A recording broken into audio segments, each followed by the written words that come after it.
Continuamos esta noche de jueves y os lo anunciaba hace un ratito, ya está con nosotros Carolina Blasco. Muy buenas noches. Hola, buenas noches. Gracias por estar de nuevo con nosotros. Gracias a vosotros por invitarme. Para hablar de diferentes temas, porque decidí al principio, bueno, vamos a hablar con la concejal de algunos asuntos que hay sobre la mesa. En las últimas semanas te hemos visto comparecer en relación a los funcionarios, a los trabajadores del ayuntamiento, por ese acuerdo que al final se conseguía hace tan solo unos días. Hemos hablado también de aguas, en relación sobre todo a los depósitos de cortes, pero también hemos conocido en los últimos días noticias, ¿no?, relacionadas con la depuradora. Al final estamos finalizando prácticamente el año y también se está hablando mucho estos días de industria, de promoción, de muchas iniciativas que tienen que ir dirigidas a este fin. O sea que como son diferentes temas, Carolina, no sé si tienes alguna preferencia para empezar por alguno. Por lo que queráis, por lo que queráis. Quizá, pues bueno, por ser un poco más... Bueno, pues por dar alguna novedad más, ¿no?, sobre lo último que hoy hablamos, y además era un tema, pues bueno, que siempre resulta de interés, que es cómo transcurren las obras tanto de la ampliación de la EDAR, de la depuradora, como los nuevos depósitos de cortes y también el anillo de abastecimiento. Pues quizás simplemente pues comentaros que el último avance, algo que novedoso, la última hora, ¿no? La última hora sí que os puedo dar en relación con el anillo y con los depósitos de cortes. ¿Por qué? Bueno, pues porque lo último que comenté cuando estuve hablando con vosotros, como tú muy bien dices, pues fue que las obras de la depuradora avanzan en función del cronograma previsto y que estarán finalizadas a finales de este año 2015, y no solamente eso, sino que además hemos conseguido incorporar también otros proyectos que inicialmente no estaban previstos, que han surgido posteriormente, en algunas ocasiones solicitadas por el propio barrio de Villalonquejar y otro porque han sido actuaciones necesarias, como por ejemplo una nueva subestación eléctrica que también hemos tenido que incorporar al proyecto. Por tanto, yo creo que hemos tenido la suerte de que vamos a acabar en tiempo y además hemos podido incorporar obras necesarias y obras también convenientes para los vecinos del barrio dentro de ese préstamo de 16,5 millones de euros que inicialmente habíamos solicitado. Con respecto al anillo del depósito, la última vez pues no os pude decir porque no había podido hablar con el responsable de las obras. Próximamente vamos a tener una reunión con Aquaes y bueno, ¿qué podemos decir del anillo y de los depósitos? Bueno, pues que los depósitos, la verdad, que van a muy buen ritmo como consecuencia de las condiciones meteorológicas que estamos teniendo en este trimestre. Con lo que respecta a la tubería, pues la verdad es que la tubería, que es una tubería que une la ETAP, la planta, la potabilizadora, del Arlanzón con los nuevos depósitos, bueno, pues ahí tenemos aproximadamente ya hechos unos 8.500 metros de los 19.500 metros que en principio está previsto hacer, y eso, bueno, pues además hay una previsión de que se pueda ejecutar en su totalidad, con lo cual los depósitos a muy buen ritmo, la tubería también a muy buen ritmo, y por último, en relación con las arterias que unen los depósitos de cortes con las redes generales de distribución de la ciudad, eso, bueno, pues se ha conseguido todos los permisos y todas las autorizaciones, toda la parte administrativa, que la verdad es que... Es mucha, ¿no? Me imagino. Sí, la verdad, no lo hemos hecho nosotros, ha sido Aquaes, nosotros hemos ayudado en lo que hemos podido, dentro, lógicamente, de nuestras competencias, pero bueno, siempre uno se centra en la obra y no se centra en todos estos permisos y autorizaciones previas, que muchas veces son los que la ralentizan y los que generan mayor incertidumbre. Bueno, pues en esta ocasión está hecho aproximadamente un tercio de los 11.000 metros que en este caso están previstos, y los 2 tercios son los que se nos van a quedar muy probablemente para el 2016, pero sin embargo los 2 tercios también certificaremos el acopio de todos estos materiales para que pueda entrar dentro de la certificación. Esto es muy importante, Carolina. ¿Qué hay que certificar o qué se puede certificar? Porque ya lo comentábamos también alguna otra vez que hemos hablado de estos proyectos, hay que justificar y abonar una serie de partidas para poder recibir esos fondos que vienen de la Unión Europea. El último día al que te referías en la Junta de Gobierno en relación a los depósitos, sí que hablabas de una parte de esa obra que no se va a poder justificar de ningún modo, puesto que se empezaron las obras a comienzos prácticamente de verano, teniendo en cuenta la duración de las mismas. Era imposible que se finalizaran en 2015, pero ¿qué parte al final va a quedar fuera de esa justificación, o a qué parte de subvención no se va a poder acoger la ciudad teniendo en cuenta los plazos? Quizá lo más claro os estaba tratando de comentar ahora, ¿no? Pues posiblemente de la tubería lo podamos ejecutar todo, de los depósitos una gran parte, y las arterias de unión con los depósitos con la red de distribución general es esa parte que vamos a poder ejecutar la obra de 1/3, pero sin embargo 2/3 de lo que son los materiales necesarios para ejecutar la obra, eso sí que lo certificaremos. Lo habitual que viene siendo, yo no soy experta en obras y en certificaciones, además no son mis áreas de responsabilidad, y por otra parte además esto lo tiene que hacer Aquaes, que es quien hace la obra y no la Sociedad de Aguas, pero lo habitual viene siendo ir certificando unidades de obra una vez que los materiales ya están colocados, pero existe la posibilidad también, en este caso pues nos interesa certificar el acopio de los materiales con independencia de que estén o no incorporados ya en la obra. Posibilidad que Aquaes, la verdad que se está aportando de una forma excepcional para que el impacto sea el menor posible sobre las arcas de la Sociedad de Aguas. Bueno, pues nos está facilitando todo lo que puede en el seguimiento de esta obra para que consigamos certificar lo máximo posible. En dinero, que posiblemente es lo importante. Bueno, pues era una obra que inicialmente íbamos a pagar el 100% de los 32 millones que inicialmente estaban presupuestados, el proyecto que nosotros teníamos, que cuando se revisó ese proyecto, ese anteproyecto acabó siendo un proyecto de 37 millones de euros, que se licitó por 37 millones de euros, pero acabó siendo adjudicado pues, por 21,9 creo millones de euros. Estamos hablando de un proyecto, por tanto, de 22 millones de euros, de los que podíamos haber optado, en el mejor de los supuestos, a una subvención del 80%, y así vamos a optar muy probablemente, aunque todavía quedan 2 meses, ¿no?, por delante, pero enteros. Nuestras previsiones en función del desarrollo que ahora mismo tenemos de las obras es que podamos optar al 50%. Es importante esto de todas formas que estás detallando, Carolina, porque la otra opción hubiera sido tener que abonar la totalidad de la obra. Claro, es que a partir de aquí el vaso se puede ver medio lleno o medio vacío. ¿No? Las malas interpretaciones, posiblemente también interesadas, que yo creo que en este caso no proceden, pues dirán, vamos a perder el 30% de 20 millones de euros. No, porque no los teníamos.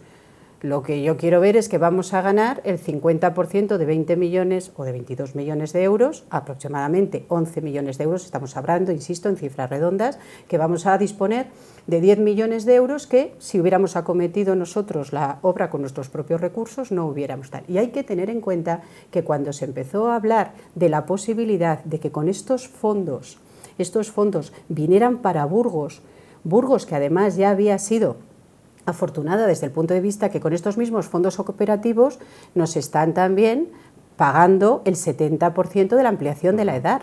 Y además y adicionalmente, como consecuencia de que las ciudades fueron renunciando, nosotros dijimos, bueno, venga, pues nosotros vamos allá. Empezamos a hablar de esto en principios del 2013 y al final la obra se acabó adjudicando a mediados de julio del 2015. Esto también es importante porque al final la gente, los ciudadanos pueden hacerse una idea del proceso tan largo, ¿no?, al que se ha enfrentado este proyecto. Cuando nosotros dijimos vamos adelante, eran principios del 2013, no teníamos la seguridad para nada de que nos los fueran a dar estos fondos, y sobre todo porque en ese momento ya se tenía claro que no iba a haber más fondos para abastecimiento, sino que todos los fondos que en el futuro llegaran de Europa iban a ser para depuración. ¿Por qué? Porque Europa tiene en general un problema de depuración y por tanto todos los fondos se iban a canalizar hacia la depuración, pero nuestra depuradora ya nos lo habían financiado, nosotros necesitábamos apoyo para abastecimiento. Y entonces, claro, yo creo que además fue muy oportuno llegar en ese momento porque posiblemente la próxima convocatoria de fondos europeos ya no cubra proyectos de abastecimiento, porque también he oído hoy, pues podían haber esperado a la próxima convocatoria y en ese caso hubiéramos podido conseguir el 80%. Bueno, yo pienso que más vale pájaro en mano que 100 volando, pero es que además conocíamos y sabíamos, porque así nos lo había hecho constar el Magrama, que a partir de la próxima convocatoria lo que se iba a priorizar era depuración. Con lo cual yo creo que la parte positiva de todo esto es que contamos con una cantidad de dinero porque nos arriesgamos, porque teníamos preparado un proyecto, porque en el 2013 dijimos que sí, sabiendo que el trabajo era ingente, y yo creo que el hecho de que fue importante para Burgos se pone de manifiesto en que Soria se quejó de que por qué esos fondos iban para Burgos. Luego sí que es cierto que a partir de ese momento, por razones no imputables a Burgos ni a su sociedad de aguas, ni siquiera al ayuntamiento, pues todos los trámites se ralentizaron, bueno, se ralentizaron mucho, pues bueno, pues como consecuencia de la reestructuración que hubo también en el Ministerio de Medio Ambiente, que hubo declarar este proyecto de interés, iba a decir regional, no, pero en este caso no regional. ¿Para qué? Pues para poder proceder a las expropiaciones de forma... O sea, una serie de circunstancias que nos pusieron en una adjudicación en julio del 2015 para una obra que tenía un plazo de ejecución de 10 meses.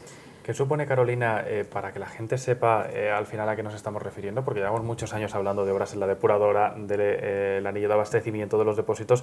¿Qué supondrá para una ciudad como Burgos en 2016 poder cerrar ese ciclo del agua después de tantos millones invertidos y de tantos años hablando precisamente de la necesidad de llegar al punto que por fin en unos meses se va a alcanzar? Claro, bueno, yo creo que desde el punto de vista del abastecimiento vamos a mejorar muchísimo la capacidad que actualmente tenemos en nuestros depósitos de cara a un corte. Vamos a llegar a los porcentajes que se exigen con carácter general, mientras que ahora estamos muy por debajo. Esto no tiene que ver nada con la calidad del agua, sino que tiene que ver con la capacidad que tenemos en nuestros depósitos en el caso que se tenga que producir por cualquier motivo un corte generalizado del agua. Con lo cual yo creo que desde ese punto de vista es importante, y además también nos permite, como consecuencia que se incrementa mucho nuestra capacidad, nos permite suministrar agua a los pueblos del Alfoz, con lo que yo creo que también es importante desde el punto de vista que la solidaridad, ¿no?, en este caso interterritorial, no solamente para la capital que está haciendo esta inversión, sino también que a todos los pueblos del Alfoz pues nos permite, bueno, tuvimos ahí el convenio de Campos de Muñó y demás, y nos permite pues precisamente suministrar agua a todos estos otros municipios, y desde ese punto de vista yo creo que es muy importante. Y desde el punto de vista de la depuradora, bueno, yo creo que bueno, se introduce nueva tecnología, la última tecnología que existe en materia de depuración, y lo más importante posiblemente es que se va a mejorar muchísimo la calidad del vertido. Ya no la calidad del agua, sino la calidad del agua que depuramos para volver a verter. Esto también otra es muy vez, importante, sobre claro, todo en materia medioambiental. Exacto, de volver a verter otra vez a los ríos, y así, por ejemplo, pues el tratamiento terciario, que ahora al que se va a someter a los vertidos, o los sistemas de desorización, o los pretratamientos en la línea de fangos, todo eso va a hacer que medioambientalmente pues seamos todavía mucho más escrupulosos y más exigentes. También se va a notar, ¿no?, en el apartado industrial quizás, a la hora también de la depuración de las aguas, que era otro de los requisitos necesarios, claro, ¿no?, para poder incrementar aún más el peso industrial. Carolina, era uno de los temas de los que se está hablando mucho esta semana. Ha habido otro que hemos seguido muy de cerca, lo hemos visto en protestas en el ayuntamiento, lo hemos visto en encuentros, lo hemos visto en reuniones, en diferentes comparecencias a las que has hecho referencia, pero después de todo esto que hemos vivido, por fin se ha podido materializar un acuerdo con los trabajadores municipales, ¿no? Bueno, sí, se ha materializado un acuerdo con los sindicatos. Yo creo que los sindicatos son conscientes de que han realizado una muy buena negociación. La verdad que es curioso porque se parte de una situación en donde la Administración General del Estado toma una decisión de devolver a los funcionarios del Estado la paga extraordinaria, la parte de la paga extraordinaria que les trajeron en el año 2012, y por otra parte también parte de los días que se vienen denominando canosos, y que son días que se tienen tanto por adicionales de vacaciones como por asuntos propios a partir de una determinada antigüedad. Entonces, bueno, decide devolvérselos a la Administración General del Estado, y en el resto de las administraciones, lógicamente, pues el Gobierno no se atreve a adoptar una decisión para el resto de las administraciones. ¿Por qué? Porque, por otra parte, ha habido una imposibilidad de contratar durante estos años, que sigue existiendo, y por lo tanto tomar decisiones para los demás sin saber cuáles son sus circunstancias de personal, pues lógicamente puede suponer una afección importante. Esto ha provocado, perdona que te interrumpa, Carolina, cierta confusión entre los trabajadores porque Unos pensaban en un principio claro, que ya eran derechos esa aplicación adquiridos. tenía que aplicarse, ¿no? También en Exactamente, el no era así, ni en el caso de la devolución de la paga extraordinaria, ni en el caso del automatismo en la devolución de los canosos. Se deja que cada administración sea la que en función de sus circunstancias tome la decisión.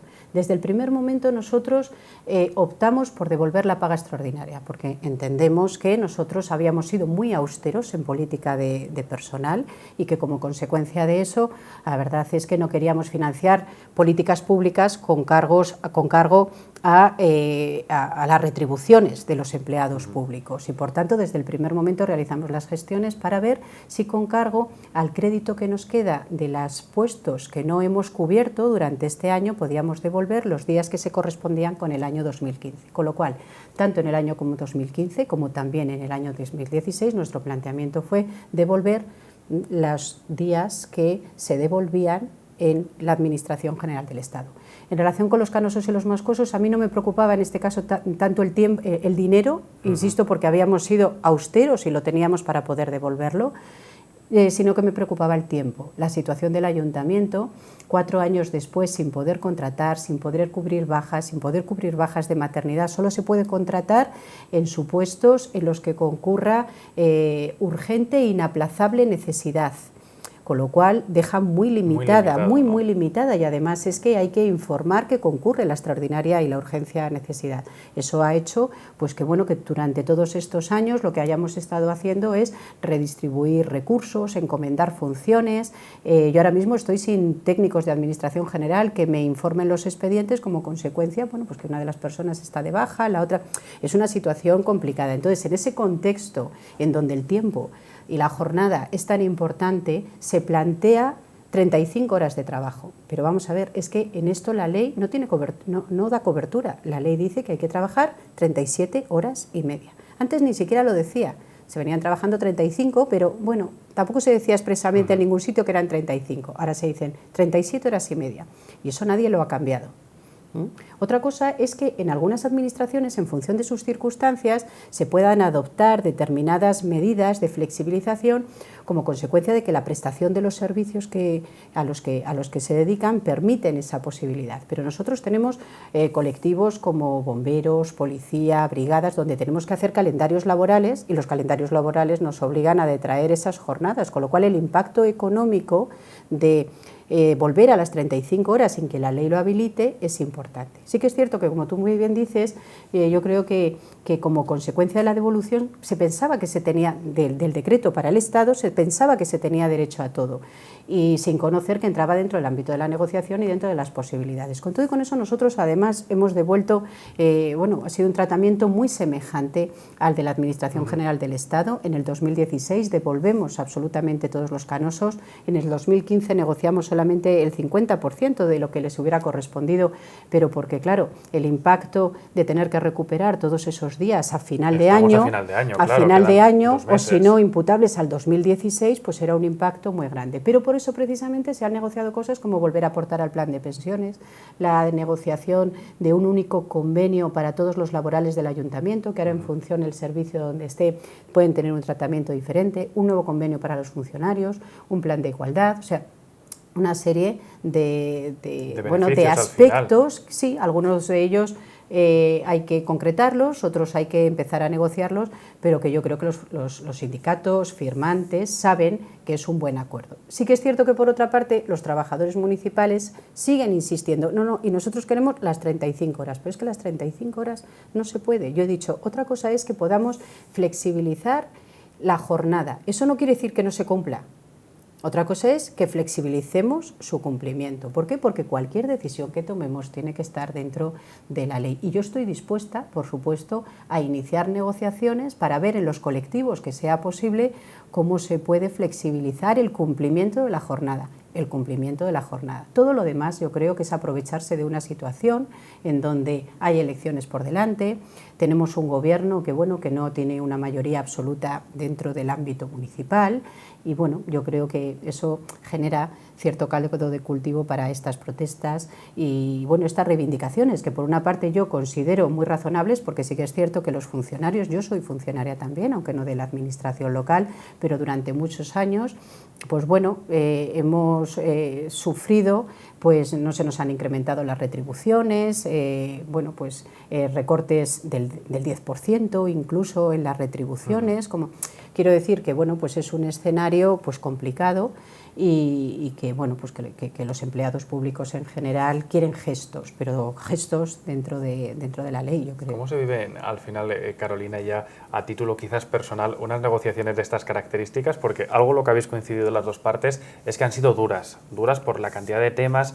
por las protestas, por al final todo lo que se ha puesto sobre la mesa y no en tantos días, ¿no? Porque al final las negociaciones se han ido acelerando hasta el acuerdo que veíamos el otro día o ese encuentro con el alcalde. Han sido duras en las mesas de negociación. Yo también tengo que decir que en las mesas de negociación han estado representantes de otros grupos políticos que han apoyado las negociaciones, o sea que no es una decisión, yo creo, solo y exclusivamente o un mérito del Partido Popular. El Partido Socialista, el señor Fernández Santos, también ha estado en esas mesas, yo creo que con muy buen criterio. Quiero decir que han sido duras, pero bueno, han sido en un clima también de alguna forma de consenso, ¿no? Teníamos que decir. Y luego, pues hombre, lógico, personalmente, pues no es agradable. No es agradable que cuando estás tratando de mirar por el interés general, porque sería mucho más fácil decir 35 horas, pues venga, 35 horas, las que sean, sino tal. Pero yo creo que por responsabilidad es obligado el exigir el cumplimiento de las 37 horas y media,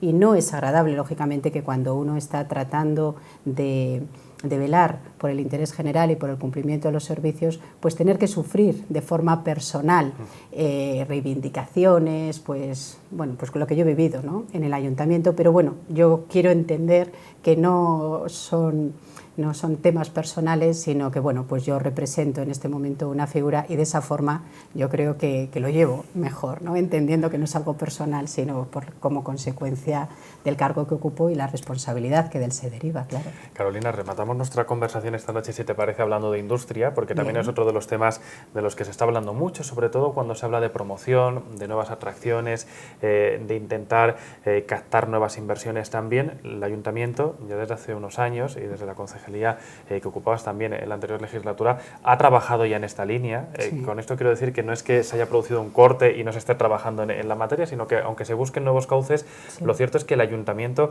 sí posee mecanismos de bonificaciones, de diferentes iniciativas para seguir trabajando en esta materia, que quizás es una de las grandes reivindicaciones en cuanto a lo económico, la creación de empleo y en aquello en lo que puede colaborar, ¿no?, el ayuntamiento. Sí. Hombre, yo pienso que, siempre lo he dicho, que se ha hecho mucho. Se había hecho mucho porque dentro de la competencia municipal realmente lo que está es generar suelo industrial. Y es evidente que durante los años anteriores se generó, ya no los años que yo he estado al frente de industria, sino que en los años anteriores se generó suelo industrial. Quizá no a la velocidad que en ese momento se demandaba, pero se generó suelo, con lo cual la ciudad tuvo una apuesta importante por el sector empresarial. De hecho, ahora soportamos un endeudamiento en el consorcio de Villalonquejar por haber generado suelo con cargo a la venta de esas parcelas que en ese momento estaban vendidas, bueno, estaban reservadas en un porcentaje muy importante, porque si no quizás se hubiera hecho una planificación por fases que se podía haber ido acometiendo pues a medida que hubiera habido necesidad, pero sin embargo parecía que en ese momento la necesidad era muy importante y bueno, pues tenemos ahora, se ha generado un suelo industrial que está ahí a disposición de empresas que puedan llegar. Esto coincide con alguien que nadie pudo o supo prever, que es la llegada de la crisis, y a partir de ahí, en esta legislatura, yo creo que no solamente la generación de ese suelo, la promoción para la generación de ese suelo, que yo creo que este año ya empezará a dar frutos importantes y veremos ya la venta de parcelas en el consorcio de Villalonquejar, incluso también de otro tipo de actividades y negocios que no afectan tanto al consorcio de Villalonquejar, sino a otros consorcios o a otras entidades, y que bueno, pues eso ya lo iremos viendo a lo largo del año 2016. Ha sido una labor de promoción para la que ciertamente no hemos tenido mucho dinero, pero sin embargo durante todos estos años se ha hablado mucho de industria, y yo creo que para empezar los ciudadanos burgaleses trabajadores son más conscientes que nunca, porque muchos no lo eran, de lo que significa la industria para la ciudad de Burgos y para la creación de empleo y para la competitividad de la ciudad. Luego también hemos hecho una planificación para que en 4 o 5 años podamos modificar, podamos mejorar nuestros actuales polígonos. Sí que es cierto que en el último momento se quedó ahí la licitación de esas obras, pues bueno, se quedó ahí parada, pero bueno, lógicamente se volverá a intentar con el próximo presupuesto. Y luego la parte más importante, bonificaciones. Bonificaciones que sí que es cierto que una empresa muy probablemente no solo y exclusivamente toma una decisión de establecerse en una determinada ubicación solamente por las bonificaciones. Bueno, pero es evidente que es un factor que contribuye. En su momento establecimos incentivos para el inicio de actividades económicas complementarios a los que ya recoge la Ley de Haciendas Locales, y ahora estamos trabajando en la posibilidad, lo que hemos hecho es establecer incentivos para que las empresas que no están aquí vengan. Y ahora lo que queremos es establecer incentivos para que las empresas que estando ya en Burgos quieran ampliar sus instalaciones y que quieran trasladarse, puedan beneficiarse también de esos incentivos. Hoy mismo he convocado la Comisión de Industria en la idea de declarar de interés general la ampliación de todo el complejo logístico de Cetapsa. Y lo llevaremos al Pleno en la idea de declararlo de interés general, porque entendemos también que es un proyecto importante para la ciudad y de futuro una inversión importante. Con lo cual yo creo que, tanto a nivel de generación de suelo, de promoción del mismo, de mantenimiento de nuestros polígonos y a su vez de generación de incentivos, es que son los 3 ámbitos en los que puede intervenir un ayuntamiento. ¿Por qué? Porque a partir de ahí las políticas industriales son competencia de la Junta. Pero por ese motivo nosotros entendemos que al estar en una comunidad autónoma compuesta por 9 provincias, con más de 92.000 kilómetros cuadrados, pero que nosotros además por nuestra situación dentro de la comunidad autónoma de Castilla y León, lindamos con comunidades autónomas uniprovinciales que tienen competencias en materia de industria, con lo cual nosotros sufrimos mucho más las competencias de esas provincias, porque para nosotros desde esa perspectiva lo son, aunque sean comunidades autónomas uniprovinciales, pero claro, tenemos La Rioja, tenemos Vitoria, que no es uniprovincial, pero sin embargo tiene una política industrial, y entonces claro, como consecuencia de esto, Cantabria, como consecuencia de esto, pues tenemos que adoptar medidas excepcionales para tratar de atraer inversión. Un suplemento, ¿no?, añadido a esa gestión. Carolina, finalizamos, si te parece, con una pregunta yo creo que ligada a lo que va a suceder durante los próximos días, porque se cumple un año del incendio de Campofrío. Me consta que habéis trabajado mucho también en este sentido, en materia de política industrial, en materia sobre todo para la empresa. ¿Qué supone a día de hoy el inicio de esas obras y qué ha cambiado de aquel día de noviembre en el que nos despertábamos con esa noticia hasta el momento actual en el que después de todos los trabajos que se han hecho estamos viendo cómo ese trabajo está dando sus frutos y la nueva planta se está levantando? Bueno, pues supone que la esperanza, yo creo, la materialización de esa esperanza, ¿no?, con la que todos nos levantamos ese día, que fue un día muy triste para la ciudad de Burgos, pero que por otra parte unió a toda la ciudad de Burgos y la hizo más consciente que nunca de la importancia de su industria. Yo creo que se tomó en ese momento una decisión conjunta y esa apuesta tan temprana de la presidencia de Campofrío porque se volviera a reconstruir en nuestra ciudad y además quizá todavía una fábrica de unas características mejores de la que teníamos, pues pone de manifiesto eso, ¿no?, la concreción de una esperanza que si una ciudad está unida, consigue los objetivos que se plantea y que posiblemente pues que de algo negativo, estando unidos, podamos sacar algo positivo. Una de las plantas más modernas de Campofrío que va a contar la ciudad de Burgos pues para muchos años. ¿Puede convertirse en algo así como un símbolo de la nueva industria de Burgos? Quiero decir, después de la crisis, evidente, después de todo esto que ha sucedido. Que es un referente y solamente tenemos que ver también, pues los vínculos y las inercias que se están llevando a cabo de la mano de la Universidad de Burgos en el campo de la innovación y del desarrollo. Yo creo que precisamente se pone en manifiesto eso: ciudad, empresa, universidad, posibilidades de investigación, posibilidades de innovación innovación y sí, por supuesto, es un antes y un después. Carolina, muchas gracias por todo este repaso que hemos hecho por muchos temas, muchas áreas. Gracias además por simplificarlo porque sé que no es fácil en muchos casos. Nosotros continuamos.